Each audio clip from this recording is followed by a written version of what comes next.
Okay guys, we're back with another special event setup for ASSETTO CORSA. This time we're taking on the new black in the McLaren 650s GT3 race car around Silverstone GP.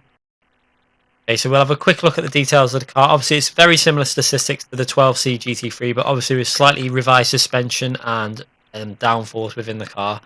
We're racing around Silverstone GP and the time of the day is 2 o'clock, 17 degrees track temperature and mid to clear weather. Okay, so we're going to go through another quick little track guide for yourselves again, but this time with the 650s.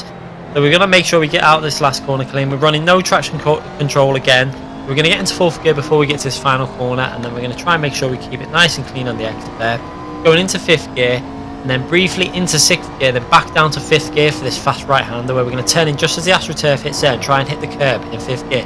Staying flat out in 5th gear, holding around 130 miles per hour through the corner, then going down into 3rd gear, and just trying to hold the line nice and carefully onto the apex. Just be careful not to run too far wide. Getting the car far back over to the right before we come into the braking zone, and down into 2nd gear, and then hard on the power into 3rd gear, working our way through the gears now as we approach the next left-hander up ahead. So we're going to go under the bridge, and we want to be looking around the 31.5 second mark through the bridge there, and going in the first sector of the 31.8 for this lap here now.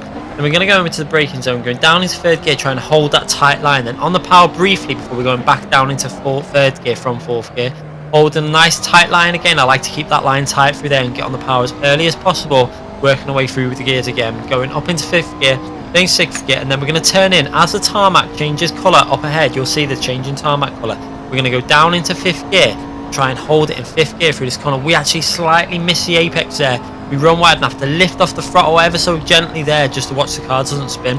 We actually probably lost maybe a 10th or 2 on that little part of the track. We're going to go into 6th gear, staying in 6th gear through the first part of the fast corner, and down into 4th gear for this part. And just be careful for this right-hander now. We want to hold it nice and tight and then get on the power as early as possible again.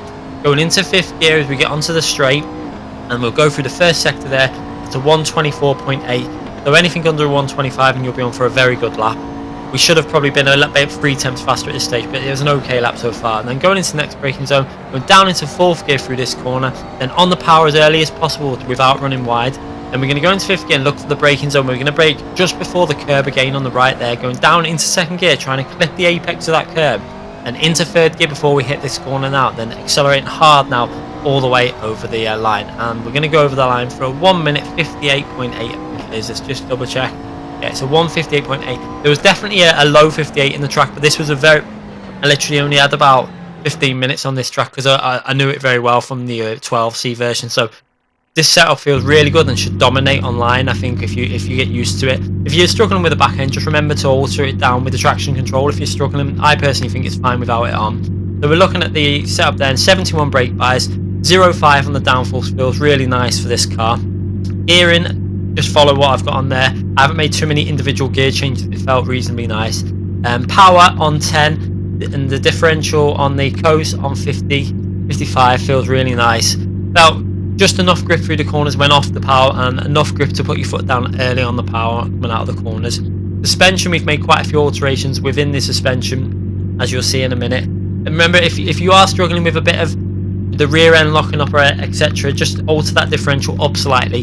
And if you're struggling with the if you want a bit more power coming out of the corners, remember you can alter the differential up on the power as well. So we're going to have a look at suspension. We made quite a lot of changes on the suspension. We went a little bit more aggressive on the cambers, and trying to keep the rears not so strong on the cambers though, because we wanted to keep that turn in for the corners. The toes, we made sure the rear toe was quite high up on 4 there. We didn't go down to 0 or 1 or nothing. Kept it on 4. Keep the grip to the rear for the coming out of the corners, the slower corners. It gives you a lot of grip coming out, keeping it on 4. Ride height, I think that's pretty much default. We went right the way down, but it was just too bumpy, the track, for this car to have the suspension low.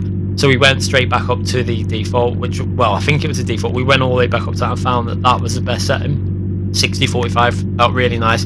Springs, maybe slightly old. Can't remember what I played around that much. I don't know whether they're default or been basically changed slightly.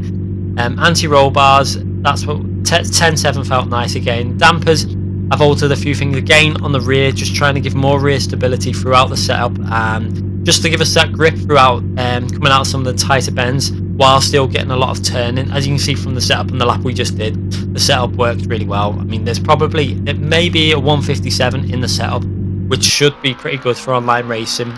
Anyway guys, I'm going to leave you with a little replay of the lap again from the TV cameras. Remember guys, make sure you like and subscribe if you've enjoyed this video, and there'll be plenty more videos to come soon. Thanks again for watching.